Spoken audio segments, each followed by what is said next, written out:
Bonjour.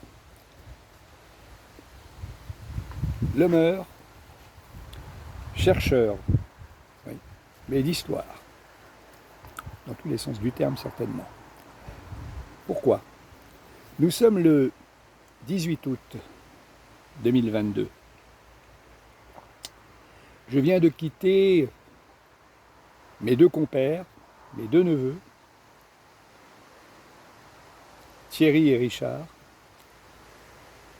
Et si nous sommes venus dans la contrée de Rennes-le-Château, c'est pour une raison dont je dois vous entretenir. En effet, depuis 1994-95, je viens, comme tous les ans, sur les lieux, grossir même des recherches multiples. On est parti sur des directions diverses, comme tous d'ailleurs, comme tous ceux qui écrivent sur le sujet. On appelle les mystagogues. Mais ce n'était qu'hypothèse.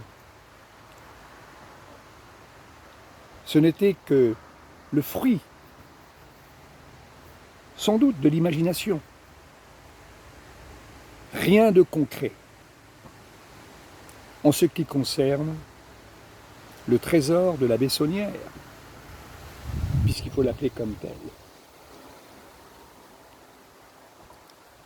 Et il se trouve qu'en 2015, je me trouvais chez Thierry et il est versé davantage que moi-même sur la géométrie, le numérique, le spatial que l'on se permet sur Internet, géoportail, etc., etc. Bref, à un moment, nous étions en train de, faut dire, survoler en géoportail le petit village de Rennes-le-Château et son plateau. Et c'est alors que Thierry me dit « mais ça me rappelle quelque chose ». Il a même ajouté « ça va me revenir ». C'est très encourageant. Il me dit « mais tu peux aller te coucher, si je trouve quelque chose, parce que c'est un gars de la nuit. La jeunesse, c'est ça.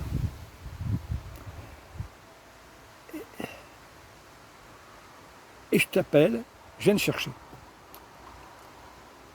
Et il est venu me chercher. Et alors, ensemble, nous avons eu cette vision. Nous avions Jérusalem, en Palestine, en Israël même, et le plateau de Rennes-le-Château. Et chose incroyable,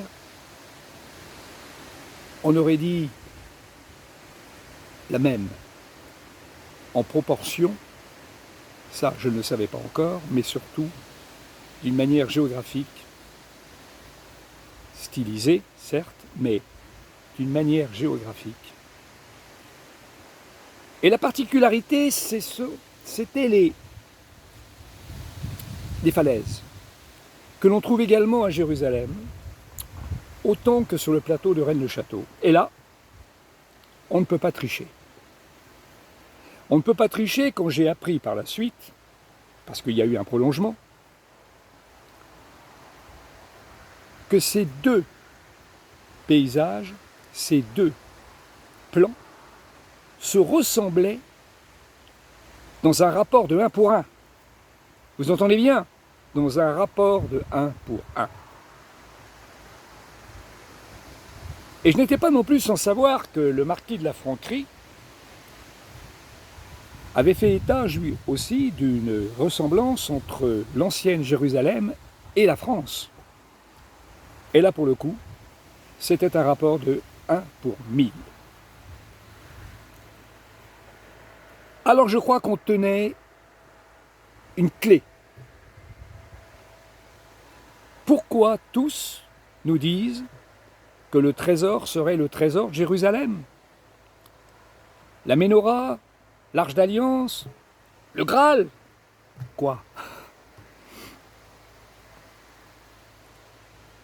S'il n'y avait pas quelque chose de vrai derrière, sauf que, comment le prouver? Eh bien, il se trouve que par une superposition animée, tout cela est démontré, sans ambiguïté. À tout de suite.